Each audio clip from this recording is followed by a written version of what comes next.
We have moved beyond pledges. Hundreds of global initiatives organized to tackle the most urgent climate challenges, now organized behind a single, unified vision for the next 5 years.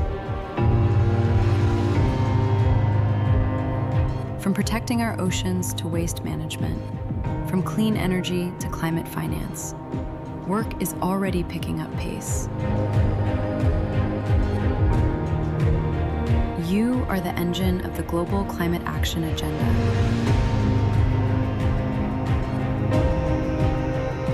Global coalitions turning impactful solutions into reality, with clear timelines for investment and progress.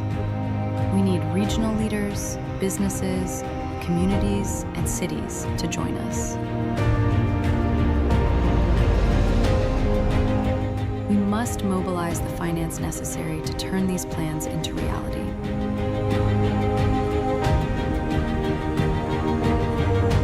To help us move faster, topple barriers, and drive action towards COP31, momentum requires everyone. Our plans cannot wait. For our children, our planet, and our shared prosperity.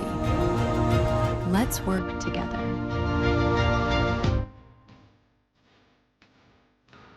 Welcome to the era of implementation.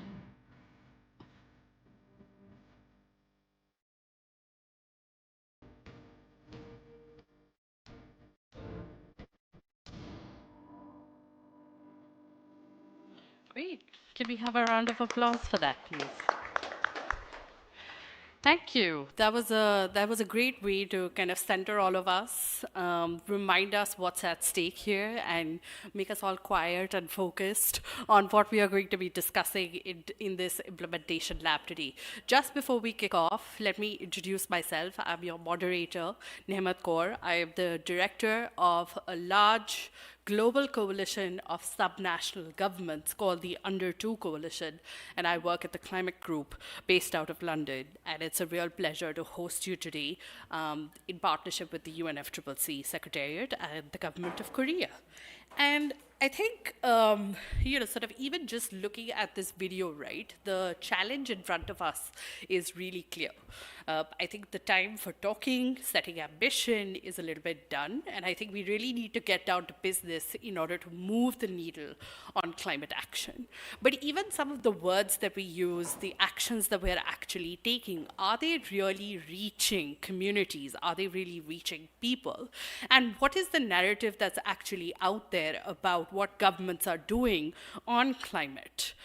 We think that some of the language, the words that we use, implementation, can be quite alienating.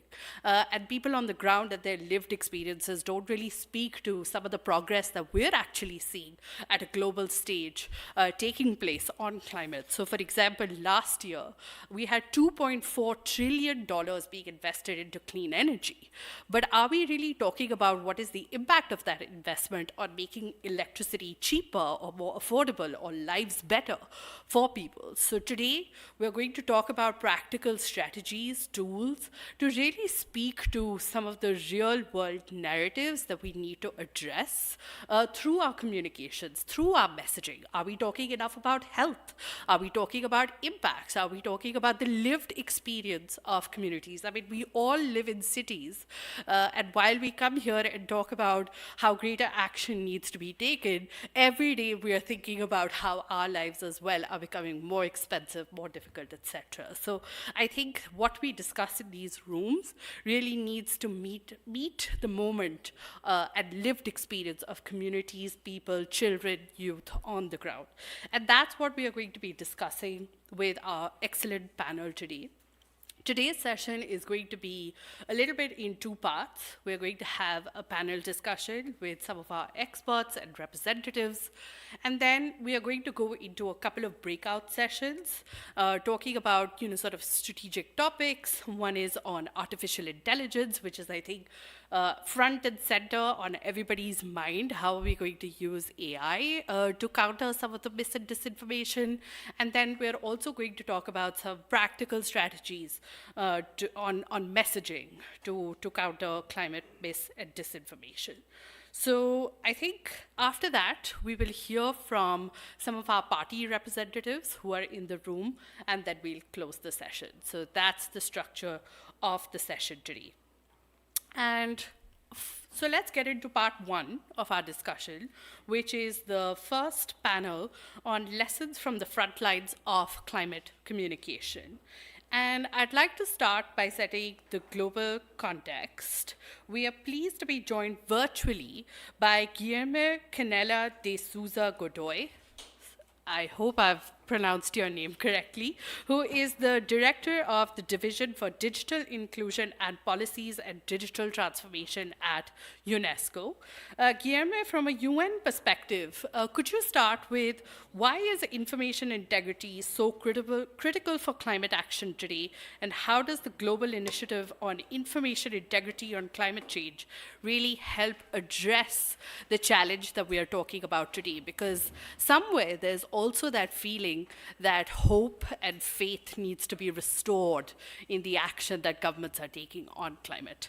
Guilherme, over to you. Hello, everyone. Good afternoon for you there from a very early morning here in Paris. Pleasure to be with you. Thank you for the invitation and sorry for not being able to be in person with you. Accurate and reliable information is absolutely critical for many things, but for two things that are very central to the discussion on climate. One is the generation of trust, and the other is the generation of evidence-based policies. When you don't have information integrity, when you don't have accurate and reliable information, those two things are jeopardized immediately, and they are absolutely essential for creating collective action and also for the implementation of policies, the two topics that we are discussing here. And the actors that don't want to see climate change policies being implemented, they are very conscious of that, and hence the attack against the information integrity system. So we see a coordinated, when we talk about information integrity, it's not only about combating mis or disinformation or conspiracy theories. It's about the entire ecosystem that generates reliable and accurate information. So today we are seeing an attack, for example, against the journalists reporting that, or the scientists speaking about climate change. Or we are talking about the digital ecosystem where the algorithms or even the artificial intelligence systems are being used to produce more and more disinformation and undermining the information integrity on this. So that's why the United Nations system, UNESCO, the Brazilian government, but several other partners, including the UNFCCC, we have developed this global initiative on information integrity and climate change. And this initiative precisely wants to address three main pillars. One is to really put the issue of information integrity in the central climate debates. This shouldn't be an ad hoc discussion. This should be in the very heart of every discussion about climate change. The second thing is what you are also going to discuss in your breakout sessions is how you improve the strategic communications about this, the narratives. But for that, there is a third pillar that is absolutely essential, that is the understanding in a more deeper way what is the story about information integrity related to climate change. For now, there is a lot of investment on fact checking, which is super important, but this is only the tip of the iceberg. We need to understand more the bottom of the iceberg. For example, who funds the disinformation? How the social media systems, the digital platforms, and the AI models contribute either to produce more or, as you were saying on your introduction, to help to counter it. So the global initiative is a global movement of several actors to work on those three pillars: the political, the strategic communication, and to generate better evidence about the information integrity system itself. So thank you for that, and I will be staying here to interact, if it's possible, with the conversation. Over to you.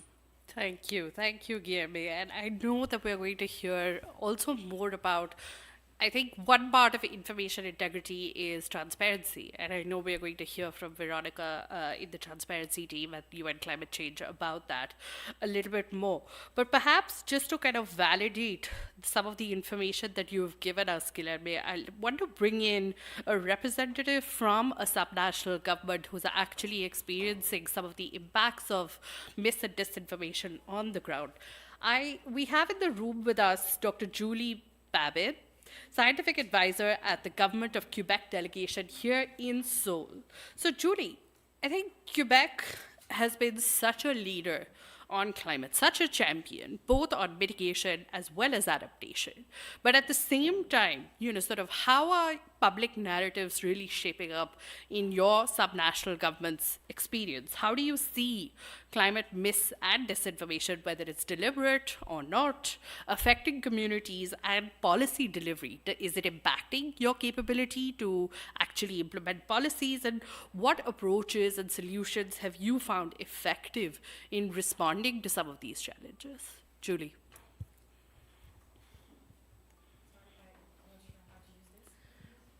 I think we can hear you. Oh, just hold it up. So thank you very much for having me today, and thank you for inviting our government to be a part of this very interesting session. So in Quebec, as in many other areas of the world, we are facing with not only like very blunt and very outright denial of climate change, we are also facing something that's more subtle, which is the questioning of scientific evidence itself. This narrative, as we all know, they reflect the growing distrust of authorities, the expertise, and distrust of governments and scientists. So even in Quebec today, as we know, we try to be at the front of transparency and climate change, to be a champion of it. However, we can see in local survey and studies that climate denial is also progressing in Quebec within the recent years, especially since the COVID-19. Although we still feel that it's marginal within the society, their increase can potentially threaten the past achievement we have made on climate actions. So, and we also see that social media platform with Quebec-based accounts are actively contributing to the production and circulation of climate disinformation, accelerating its reach and impact within our province. When we do observe that when climate communication relies solely on disseminating scientific facts without accounting how the message are going to be received by the population, contested but also distorted, it can struggle to compete with the disinformation process. So we do believe that effective response require not only science-based communication strategies with local indigenous knowledge, but we also have to address the value and priority of the public we are trying to target within our society. So to address these challenges, the government of Quebec has launched various initiatives through the years, including the climate mobilization strategy, where we try to discuss about mis and disinformation explicitly and to identify those threats to the public in Quebec. And I'm sorry. We also have been implementing several tools locally. So one of the central tools, and I'm very happy to show and share the information later with all of us here, is the Climate Action Barometer, which is an annual survey that helps to map public belief, attitude, behavior related to climate change. And all the results achieved through this barometer are widely used by the government and the civil society actors to inform the communication strategies to the public itself. Another example would be the Climate Communication Committee of Practice, where we try to bring together researchers and the practitioner from very different organizations around the civil society, and where academics and applied knowledge are shared through training and workshops. It helps to the actors to strengthen their mobilization and communication skills on the ground within Quebec ecosystems. And also, we also implemented the Action Climate Quebec program. Sorry French is always tricky, which foster the engagement of citizens and organizations in climate action based by supporting initiatives led by the civil society. Government cannot do it alone. Scientists cannot do everything by themselves. We need to have this connection with the civil society. And this project must be based on community participation. It is crucial for its implementation and its widely acceptance through the society.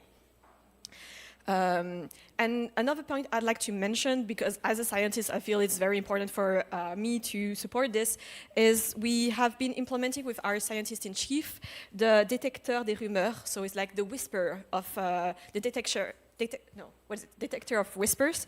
It's a tool that's online and available to everybody, where we try to strengthen the media literacy around the climate issues. So this tool it aims to give practical guidance to help the user recognize misleading narratives on social media and question the sources to try to better understand how climate disinformation circulates online. For example, we have a very interesting article right now on the Artemis 2 mission and all the communication related to previous expedition to the moon have been burgeoning around the society. So I would be happy to discuss that further with some of you. But we do realize that in Quebec, the climate communication must address equity concerns as we know that often the cost of inaction and the benefit to climate policy are not very clear to citizens, as you mentioned. We need to demonstrate the relevance of climate action, especially as in Quebec, the public contestation has been increasing as in other parts of the world. And we have to do this to help rebuild the trust that has been eroding through the years, unfortunately.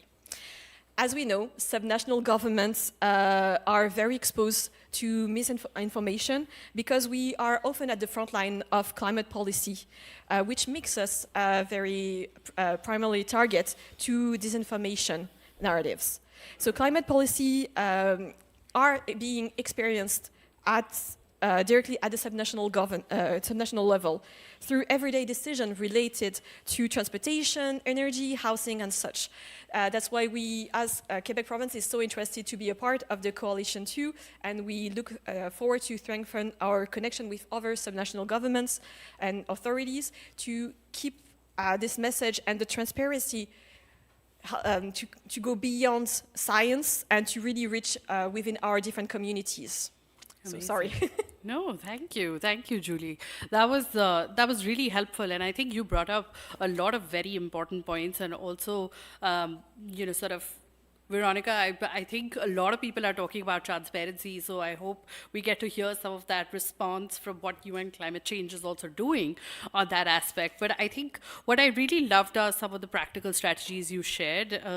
Detector of whispers, whisper detector, that's very interesting. And I think some of the tools that we use in sectors that are not directly aligned with climate could be applied to, sort of countering mis and disinformation on climate. So I really loved that. And I think another great plug from you is that we're also thinking about, there's a flip side to the experience that Quebec has shared. There's also a lot of blame that subnational governments are getting for having these net zero strategies, and these net zero strategies actually leading to more difficult lives for citizens. For example, shareholders are making decisions about pulling out from the oil and gas industry or the traditional energy industries, but the blame of all of that actually goes to climate ambition and setting net zero strategies. So in a lot of countries, we've actually seen, and subnational governments, that ministers have actually taken net zero out of their titles, and they are being called ministers of climate action. And I think, one question that occurs to me is, are we doing ourselves a disservice by saying everything is climate, where, it might have positive impacts on community, on health, on affordability, etc. So there's also, I would love for everybody to think about that when we are talking about strategic messaging that can help us bring climate and economy together. Let's turn to another very interesting perspective on perhaps AI and what is the role that artificial intelligence is playing into feeding into some of these unhelpful narratives. So I wanted turn now to the communication practice at the Stockholm Environment Institute, Charmaine Caparas. Charmaine, in your work at the Stockholm Environment Institute, how does mis and disinformation manifest around climate issues? And what is the role that AI is currently playing? Is it helping? Is it not? Question mark. And, sort of, how can we make it work for us? How can we use it as a tool? Over to you. Thank you so much. Those are really wonderful questions. Let me start first by introducing myself. I'm Charmaine Caparas from the Stockholm Environment Institute. For those of you who are unfamiliar with SEI's work, we are an international nonprofit research organization. We work on environment, climate, and sustainability issues. So just a couple of days ago, we have launched our annual report for 2025. And I looked at what we've been doing for the past year, and it turns out we were able to produce a total of 66 publications, SEI-branded publications, but we also contributed to more than 200 journal and partner publications just in 2025. So what I'm saying is that we are actually producing a lot of climate data.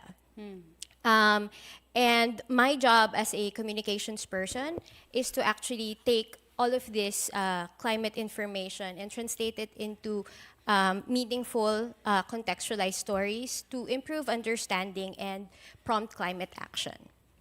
But what I've noticed is that in my work, and also related to our topic today on misinformation and disinformation, is that more than an outright fabrication of fake news, what I'm currently seeing is that there's a lot of misleading narratives out there.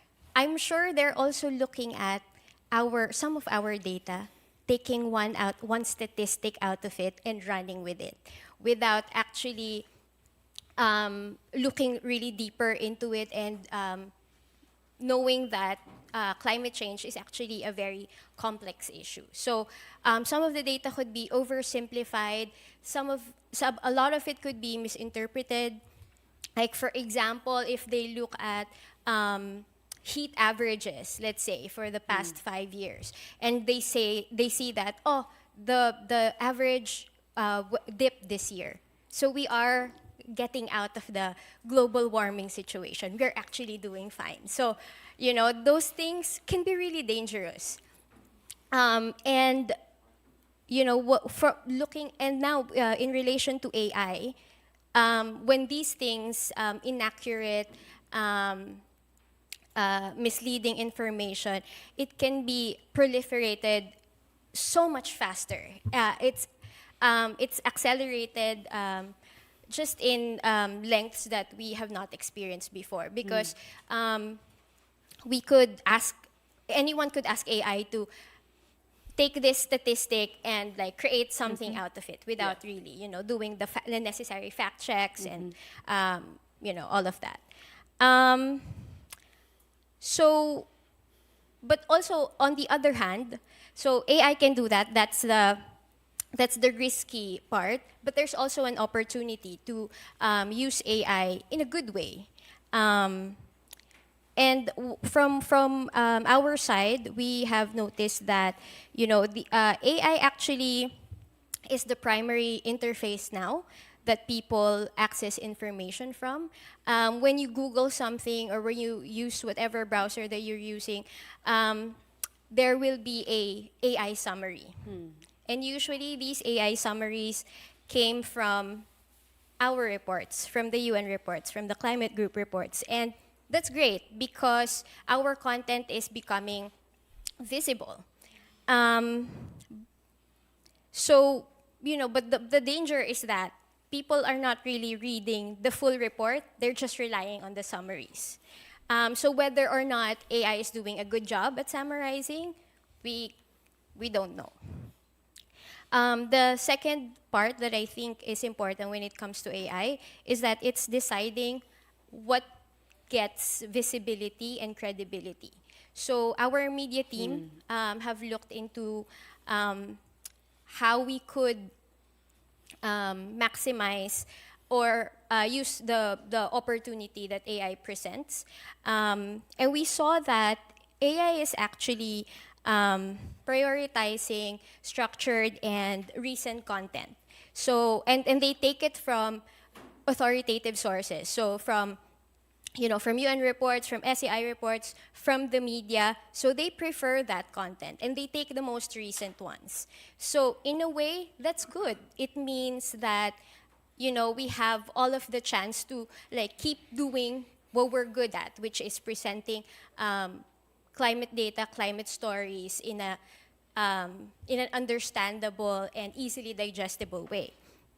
But the downside of that, I've mentioned earlier, is that people won't click on the sources anymore, and usually the sources are media outlets. So if you don't go to those websites anymore, it kind of ruins the whole business. So then, how could we maybe in the future there's like a threat of media outlets not being able to do their actual job of like covering environmental climate change issues because no one's going to their websites anymore. They're all just relying on what AI is churning out. So yeah, so I guess I will stop there, and then I will just add more later if there are questions. Thank you. Thank you, Charmaine. And I will invite you to join the AI discussion group in a few minutes because I think the question we're very far away from answering some of the questions, but you're absolutely right. I think the data does exist, but media is very quick to jump on perhaps unhelpful narratives. So if people remember last year, there was a major grid failure in Spain, in Iberia, and immediately that grid failure was blamed on renewables. So to me, the question is, if there is good data, how do we immediately provide political leaders, responders with the right talking points? And perhaps, whether AI can be used or leveraged to provide that kind of counter evidence so that quick media response strategies can be created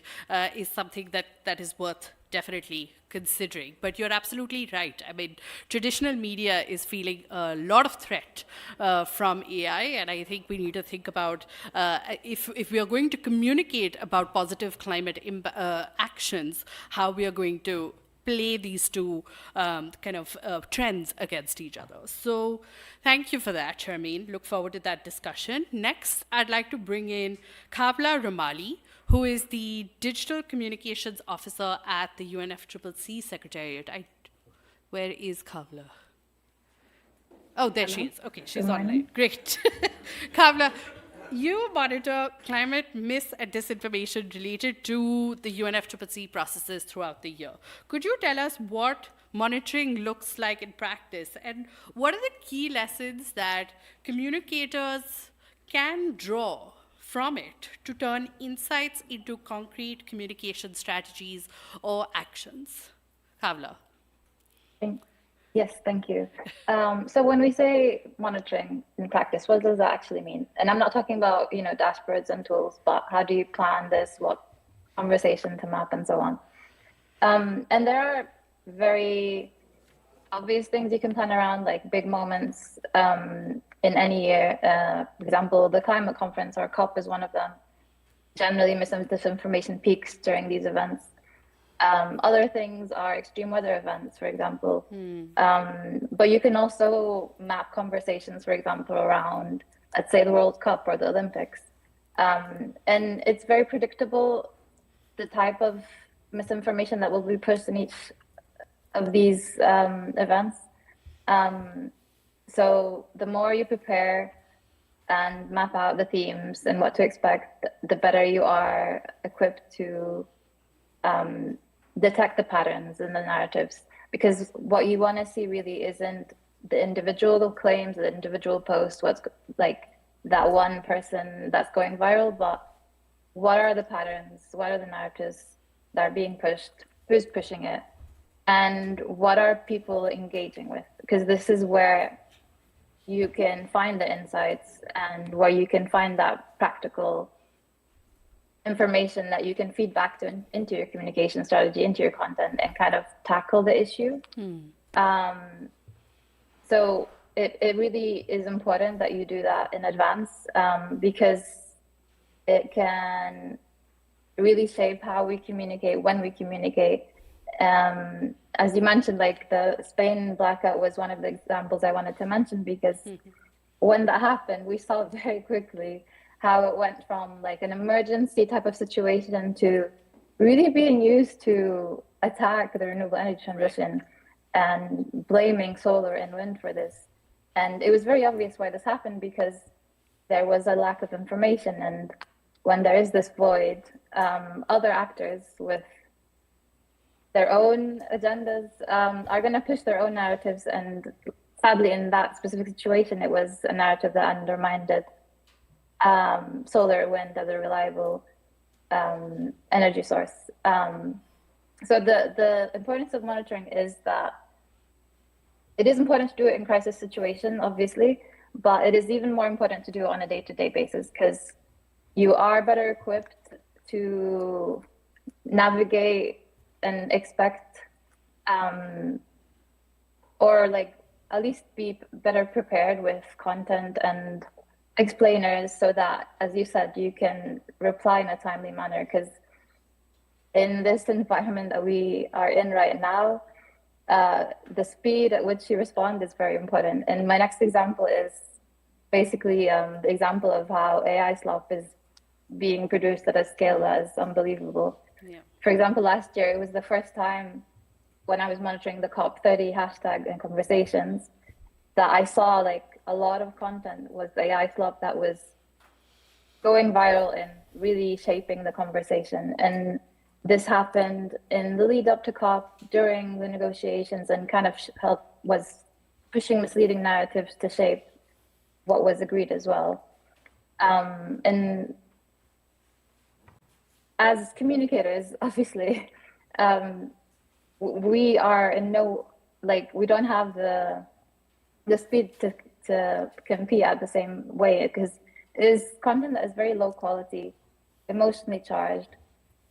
It gets people to share it, and it spreads at a very high scale. But again, with monitoring, you can very easily predict these type of things, and as much as possible, just prepare your explainers, have a list of experts on hand that maybe you can contact and film quick debunks, or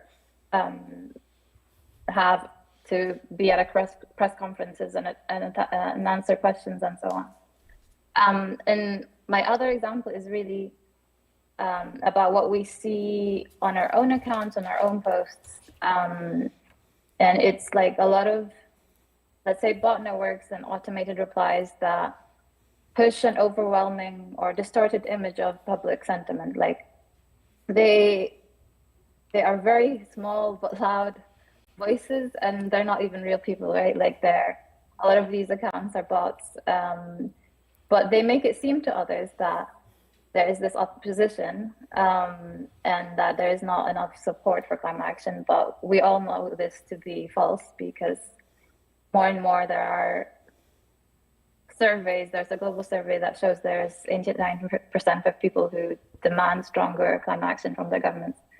So the lesson here is to try to find ways to remove these comments from your replies as much as possible. You can report it, you can, it can get taken down, because in the end, it's not real people. The most important thing is here as well is not to confuse it with real sentiment. In most cases, it's just like manufactured. And then what I wanted to end with is really to say, when you're responding to mis and disinformation, you can't just respond and say this is false, or present facts at face value. Sadly, that maybe that worked a few years ago, but it doesn't work so much nowadays. And what is important is to understand the reason that people believe in this, right? like there is a reason that people are engaging with this, and understanding those reasons and concerns and finding ways where you can use your science, use your facts, but in a way that is creative, tells a story, is authentic, and people relate to. And that way, you're better equipped to counter the misinformation than trying to just get people to believe you at face value. And I'll end with this, and I'll say, with monitoring, it's not enough to focus on the messages and the narratives, but also like the people.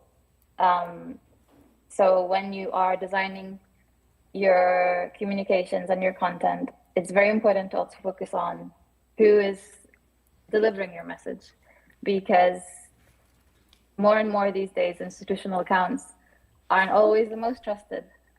So with monitoring, you can really see or find the experts or the community people or the creators who have the trust, have like the audience, and work with them, equip them with the credible information, and allow them to deliver the message that you are trying to deliver.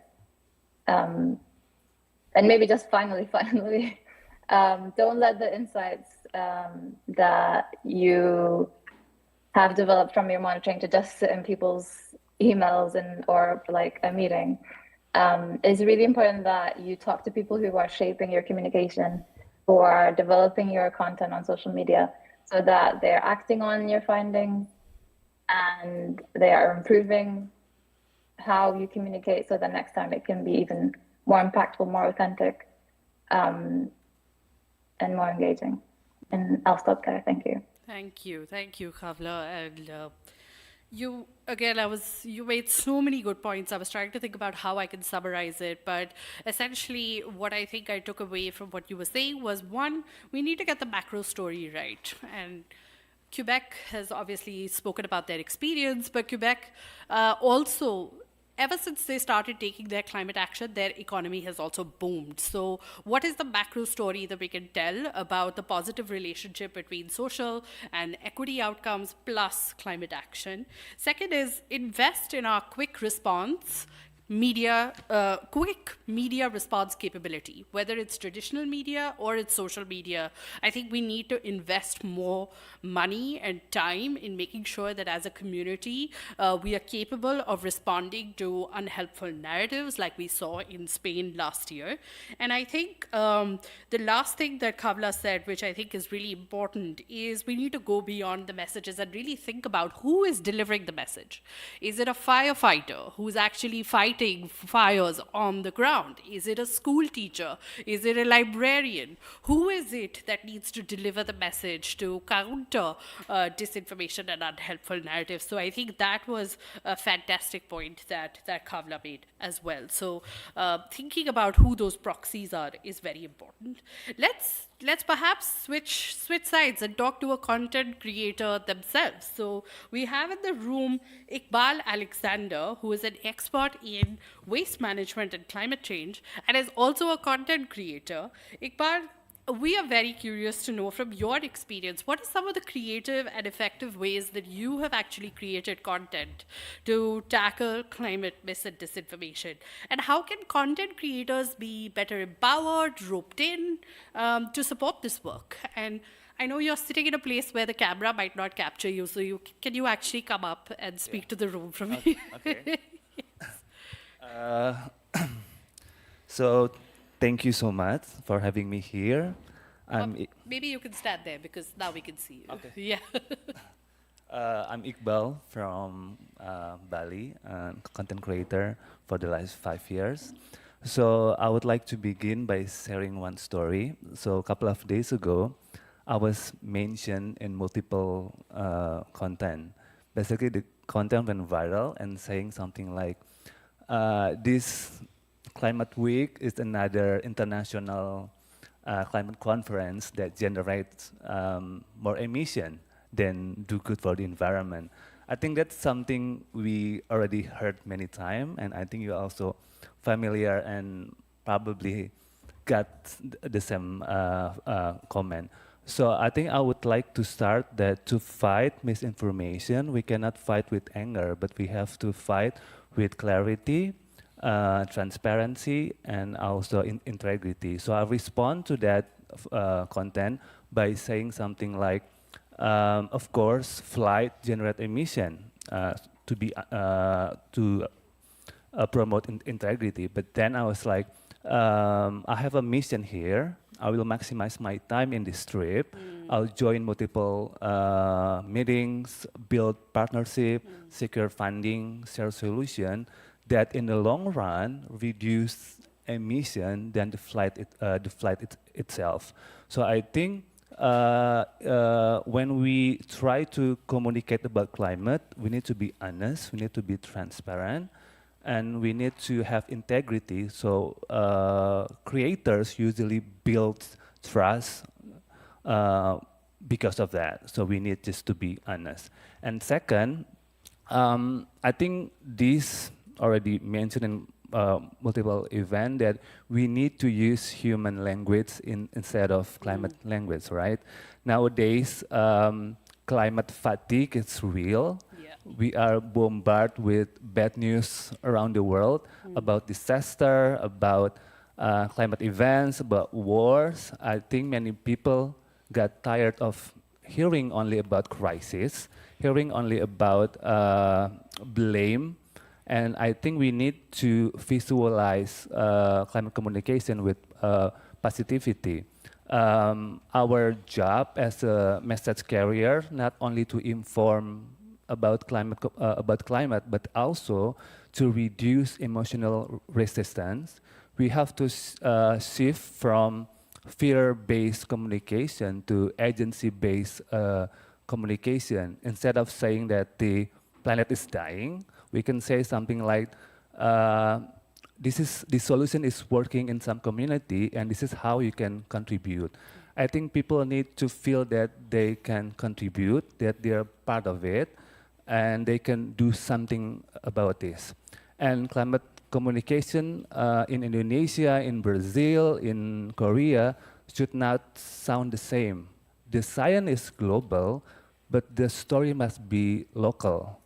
We need to, communicate and think the way they speak, the way they live, the way they dress like me, so they will able to relate. And most of the time, we cannot fight climate information with only just a formal PDF report. I mean, I love PDF report, Right. but we need to create more engaging and relatable content. Sure. And two ways how we can empower content creators. First is partnership. We bring content creator, communities, government in one place. Then we could generate climate communication that is accurate, grounded, and also relevant. And second of all, is to acknowledge that content creator is also part of the climate actors. So content creator is not just people who post video, but we shape culture, we change behavior. So by including climate content creator in campaign, capacity building, and event like this, Climate Forum, I think it's very a good point to include them in the narrative. So thank you, UNFFLC, for having me here. And so my point is that communication is not just an side activity of climate action, but communication is climate action. Thank you. Thank you.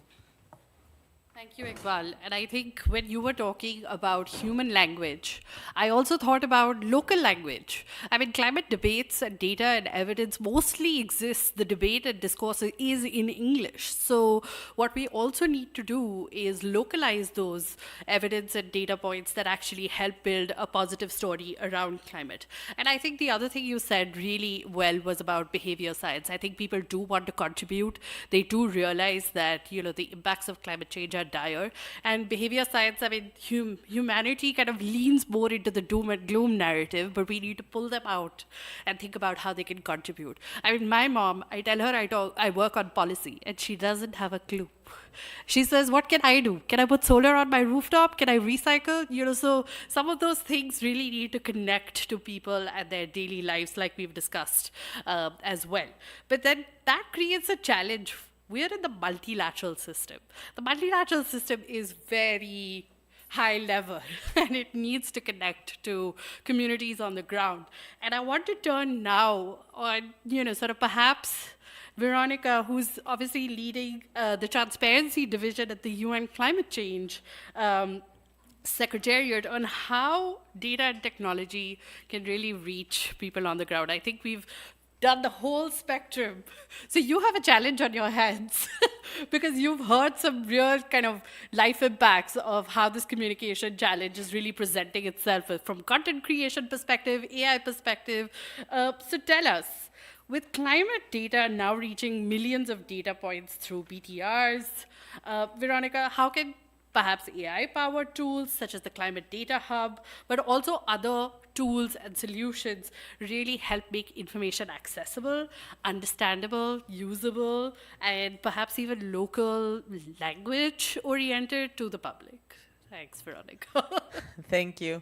And thank you for having me here and for the question, which I probably don't have all the answers, but I think we are on that way. And I think thanks to countries agreeing to have transparency frameworks from the convention, but also under the Paris Agreement, we have millions of data points and information available. So that's the good news. And the bad news is that that opens new challenges because we need this information to be accessible and understandable and actually actionable. The idea is that this information will help us to improve our climate actions.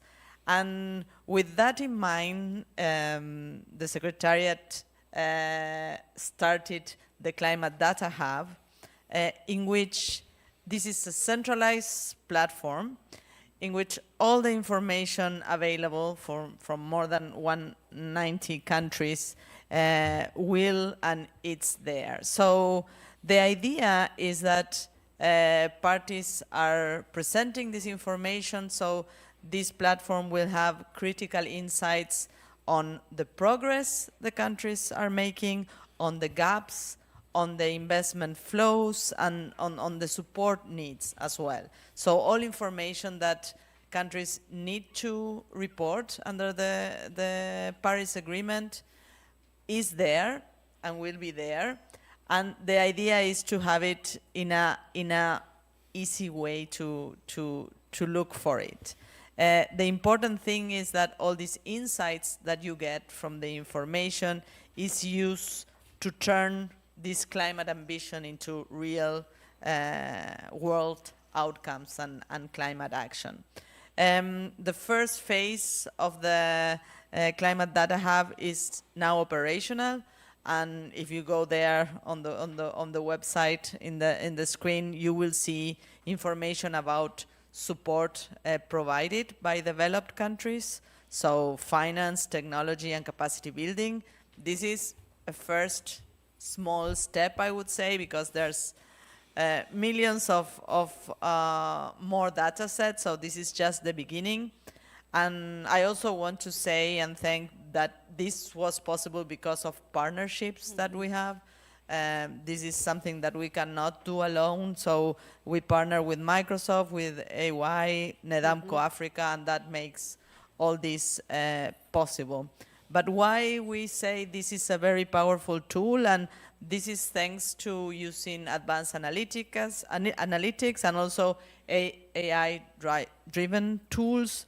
So that makes data that it's quite complex. I don't know if you tried to open a BTR recently, but we are talking about 700 pages documents that actually they are, if we have the time, they are very interesting. Parties and countries share all the policies they are implementing, mitigation, adaptation, what are their NDCs, and how are they progressing towards it. But it's really would take a lot of time. So the idea is that through the Data Hub now, you can put simple queries. So right now, if you enter, you can ask which countries are supporting Bangladesh, or and then you can have this information. This information, the answers will come fast, but the good thing is that it's reliable information. It's information that comes from countries,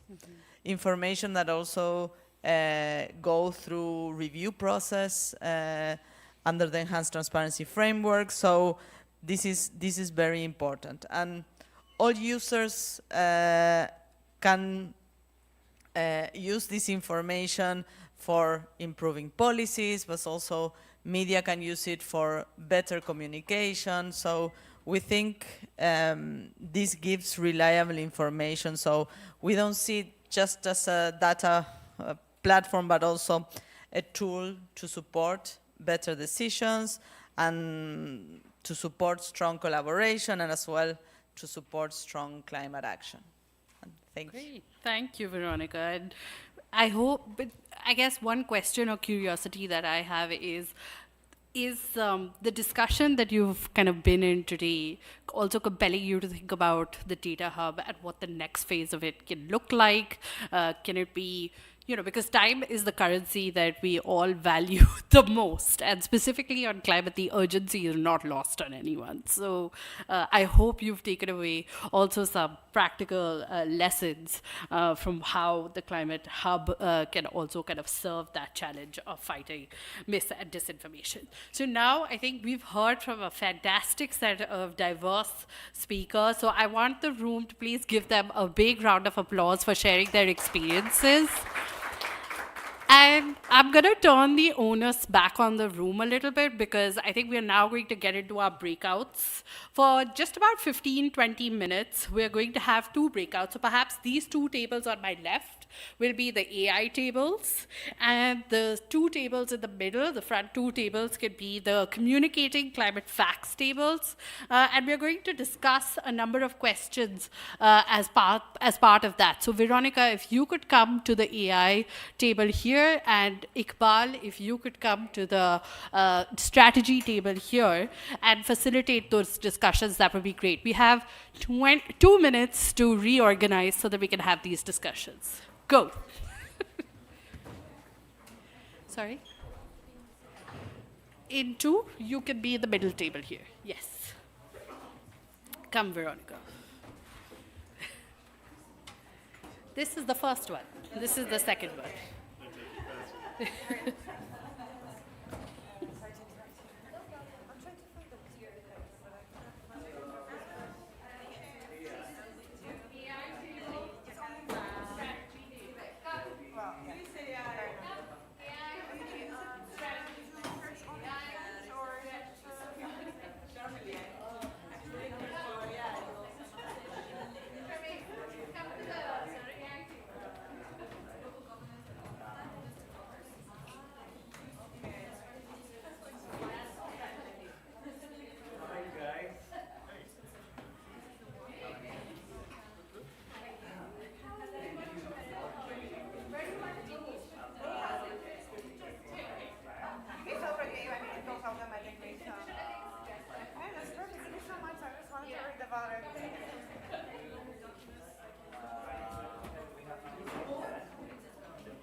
that situation and say, well, look, this is against social justice. This is, you know, like people opposing the end of the world to the end of the month narrative, and being able to, you know, feed their children.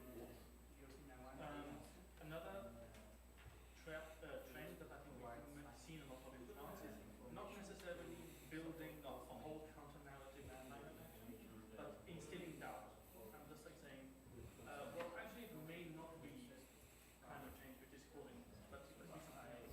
Or a bit, I mean, very much like in the way that you see in the US at the moment, just like being able to say, well, are we 100% sure that this is climate change? Or are we 100% sure that this is 2 minutes, please. 2 minutes to wrap up your discussions. And the third thing that I think is really worrying for us in France is how this narrative is permeating the younger generation. And because, you know, before it used to be the old generation would be very sensitive to this messaging that's coming from TV, supposedly, and now it's coming much more from telephones, TikTok content creators, etc., etc. And so it's touching on everything.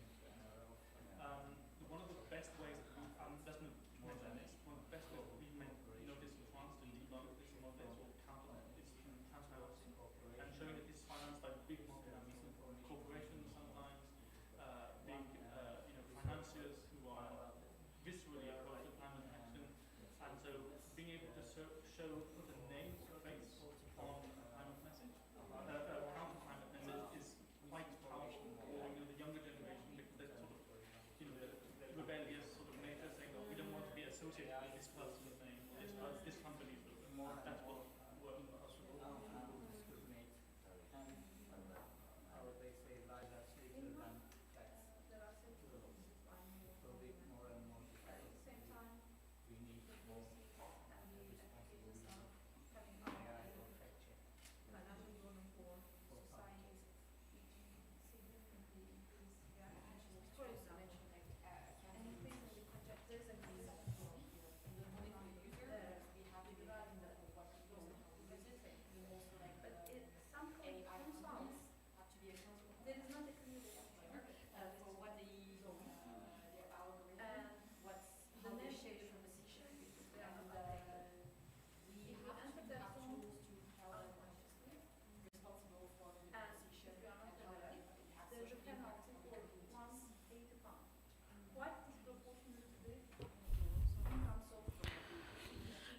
Could I please request the groups to wrap up?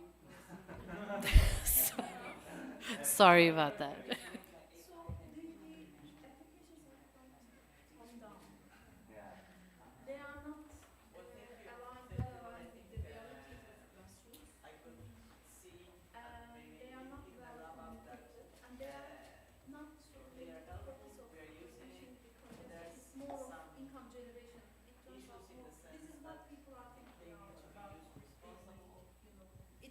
Most of the applications rely on traffic congestion, reducing carbon dioxide emissions through controlling traffic.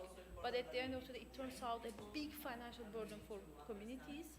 So they don't have the belief that, you know, government is genuinely imposing those traffic regulations to reduce car. It's more of income generation tool for them. So that's why, you know, there is this discrepancy between public and sometimes we say, well, okay, government. let's do a one-pager, but this is one of the biggest examples I can give. that we are summarizing. Great. It's quite top down, and it doesn't speak our report well to the lived reality. on a different light. Bringing everybody back into the room. Thank you. Sorry.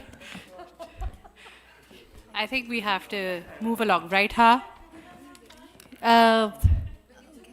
Okay, 2 more minutes. Go, Jim, go. This is good. This is good. Keep going.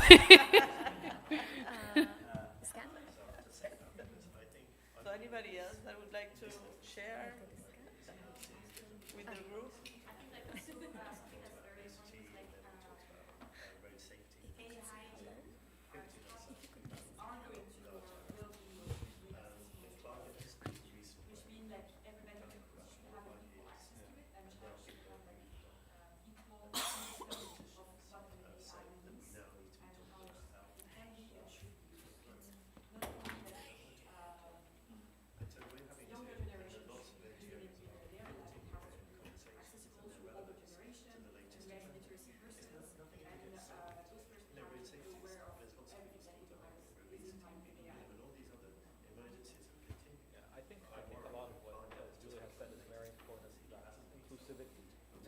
not just in the usage, but I would say in the model itself.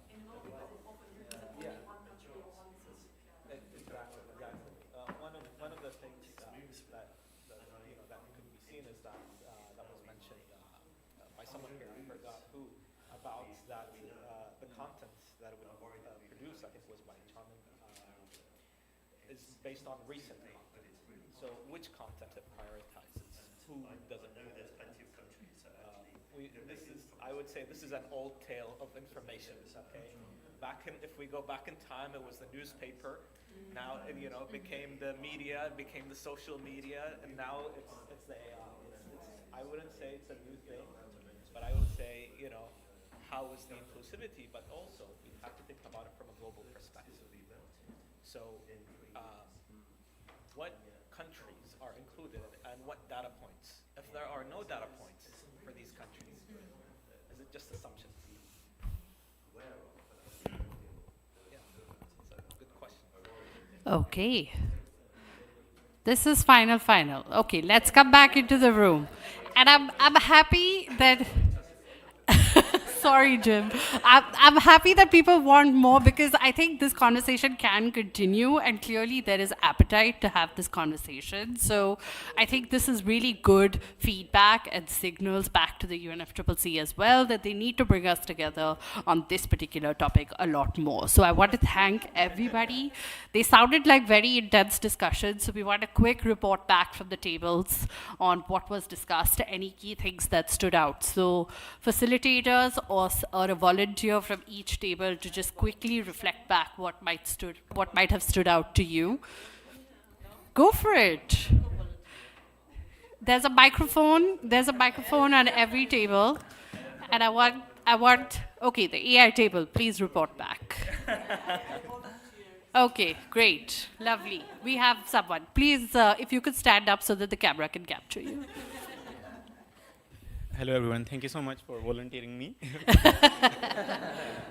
Yeah, so I am from AI Group, and I will introduce you myself. I am a postdoctoral researcher in Korean Polar Research Institute, working on atmospheric and climate change issues. So our team was discussing about the AI pros and cons. Mm-hmm. So for the AI side, that we concluded that AI usually give the user same kind of answer what the user desired for that information. If, like, I give you an example that I give to my group, that one of my co-worker that is in the initial phase of PhD, so he got a reviewer's comments for his manuscript, and he gave that comment to the AI tool, even the paid one, and he asked that to create answers. So the AI writing style is very good and very eye-catching. But if someone knows the actual information, sometimes that information is self-created by AI. Or one of our colleagues highlight that AI usually give the information that is already debating on the internet. It's not. It can or cannot be factual, right? So the answers are very eye-catching. But when we checked that answer, that was totally wrong, and some of the references were very correct, but the information that was linked to that references are totally wrong. Right. And sometimes this is from another story. I was using AI for my small report, and I was very happy. I was very in the beginning phase of using paid AI, yeah. And I just asked it to quickly give me 10 references of this topic, and I just copied them and put them into my report. And all of a sudden, my researcher mind kicked in, and I said, let's check that references. And then just click, and there was no reference found. Right. There was no reference found. And I was like, oh, if I have submitted it to my boss, now I'm not a student anymore. So he was like, he didn't study anything in his career. He didn't. So yeah, from that time onward, I'm just very carefully using AI. Usually, I'm now use it for just for learning, because AI is very good tool if you have a very less understanding of something, but you cannot quote it as facts. Yeah, so another thing, that is from the responsible side, our team highlighted that as AI is progressing every day, so there should be training for the general public and also from the school students to how to use AI responsibly, what are the pros of AI and what are the cons of AI. If we use in a certain way, then AI can be very destructive and it can increase some very heated moment and arguments among the communities. So like we are incorporating maths and other sciences into the curriculum or like side hustle for the students, we should also engage them to weekly or twice a month about the responsible use of AI, so they can learn and understand, and then they can properly make their questions for the. Sorry to interrupt. Yes. We just have to wrap up. So what I'm going to say is thank you. But Veronica's got detailed notes. Yes, So clearly she can share with her as well. Before she nominated me, I didn't know that. Great. Fantastic. Okay, let's go to Iqbal's table. There's a microphone over there. Yes. Quick report back, and then we'll hear from the parties. Yeah, we had a productive discussion.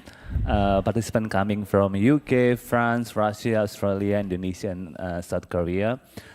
We share the same feeling that climate fatigue is prevalent, happening everywhere, and people got tired of listening just about disaster and negative content. Yes. And there's many solutions coming from each country.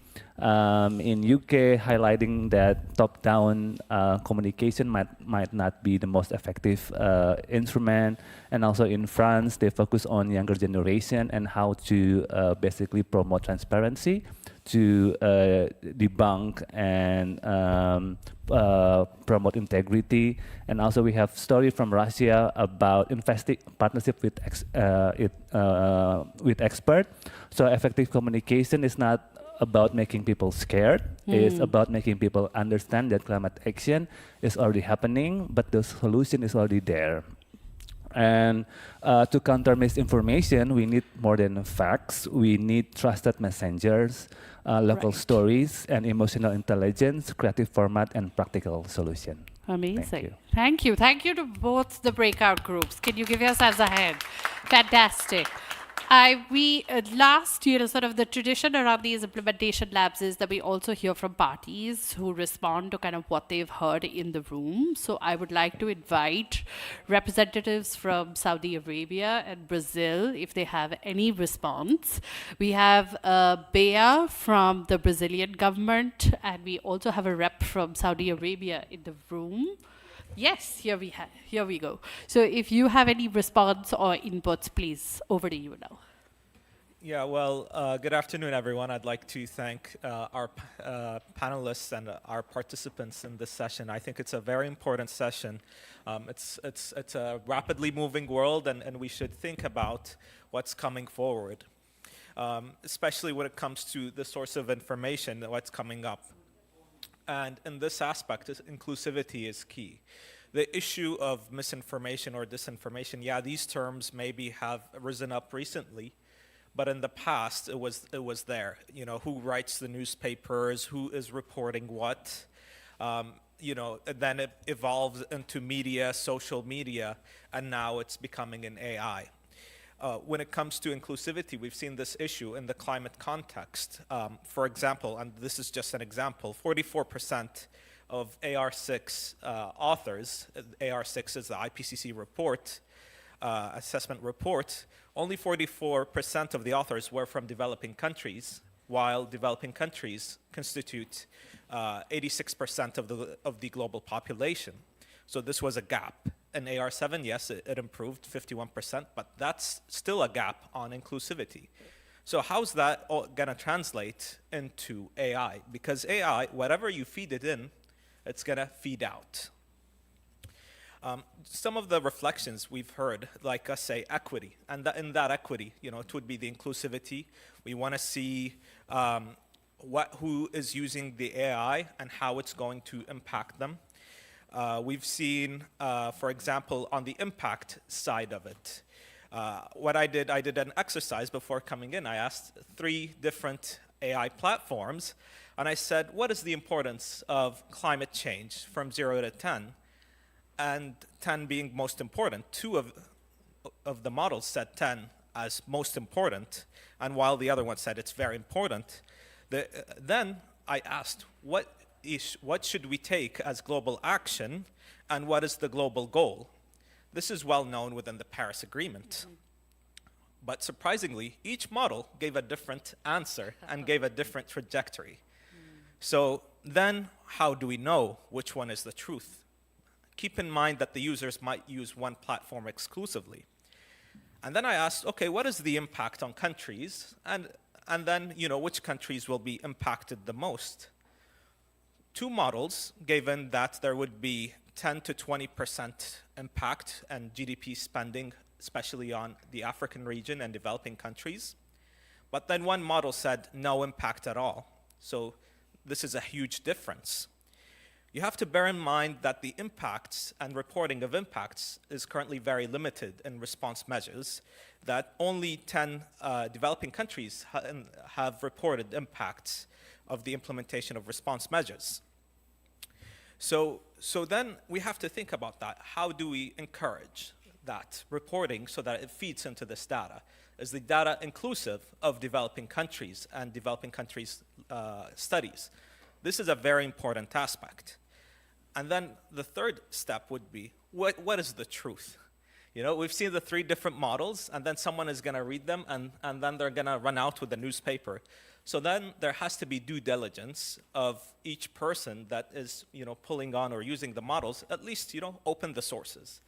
And the prompt, ask for what sources they used. You could use credible sources only.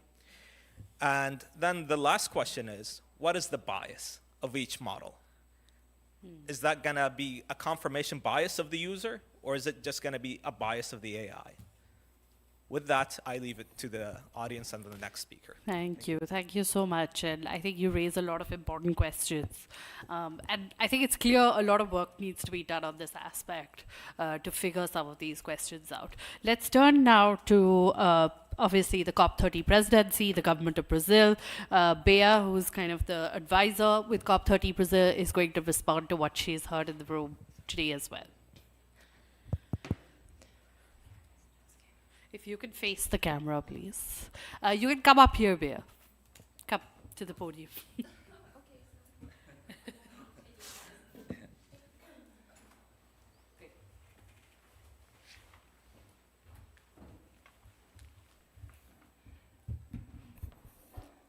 Hello, thank you all. Would like to thank the UNFCCC Secretariat for this event and Nimat for brilliantly moderating the panel. You really wrapped up all the discussions.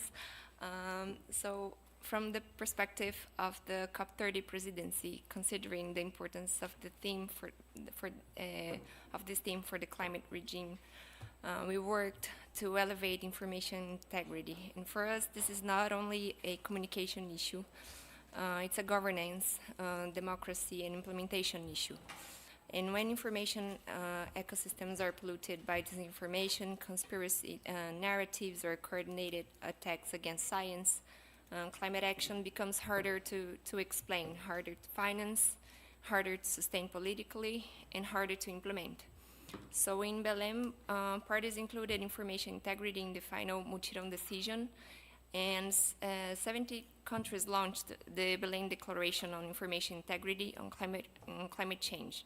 And after that, three additional countries signed the declaration that calls for urgent measures to address climate disinformation, denialism, and attacks on science, and comments signatories to concrete actions.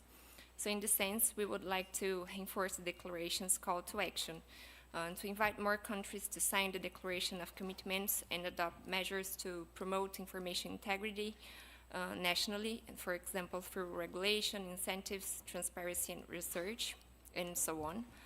Invite donors to donate to the fund that UNESCO created for information integrity to support projects related to information integrity. Invite companies and the entire private sector to commit to business practices aligned with information integrity, especially in their advertising practice and to combat disinformation and greenwashing. And within the Global Climate Action Agenda through Key Objective 30 on information integrity in climate change and the works of its activation group, under the cross-cutting axis that it's about unleashing enablers and accelerators, including finance, technology, and capacity building, we sought to help move this agenda from awareness to action. So they plan to accelerate solution promotion of information integrity in climate action points to a practical pathway that is strengthening multi-stakeholder collaboration, expanding research and evidence, especially in and from the global south.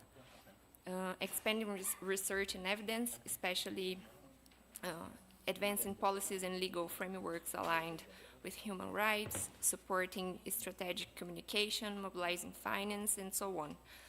And these are not separate tracks. They are part of one systemic response to a systemic challenge.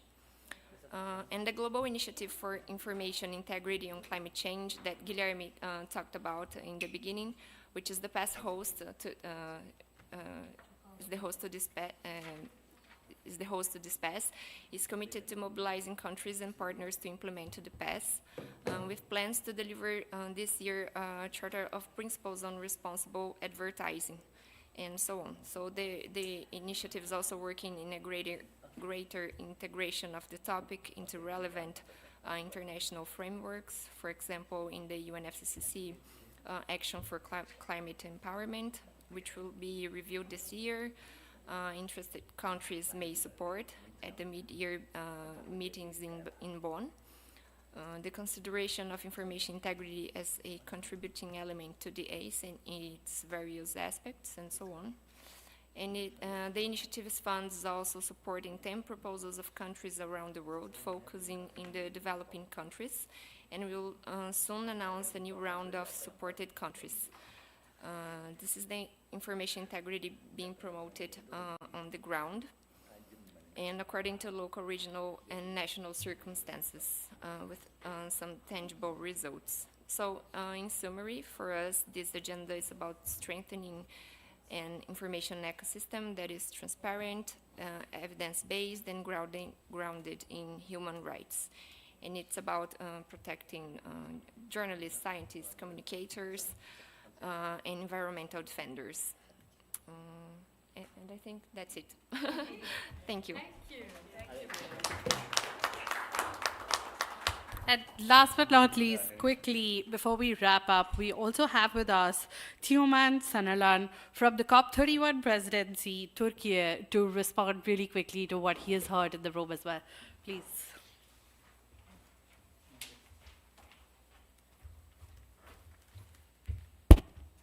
I was not prepared to make a speech or this just, but I think this is it's impossible to overstate the importance of information integrity and the impact of misinformation, but mostly disinformation, because we have a proverb that the enemy never sleeps, and there is quite some deliberate disinformation attempts using the technological tools, starting from AI. And with the advancement of AI capabilities, people will nearly never be able to distinguish the facts from just articulated, let's say, hallucinations. So it will be more and more difficult to combat. We work hard to deliver data, information, and the policy, let's say, policy supporting materials to support, let's say, quality policy making, but also inform people at large. And we spent quite high budget for this. And with the rise of disinformation or misinformation, it will also make these spendings a waste. So it will be more and more important to be able to distinguish this facts and made up let's say, figures. And there are also attempts to improve social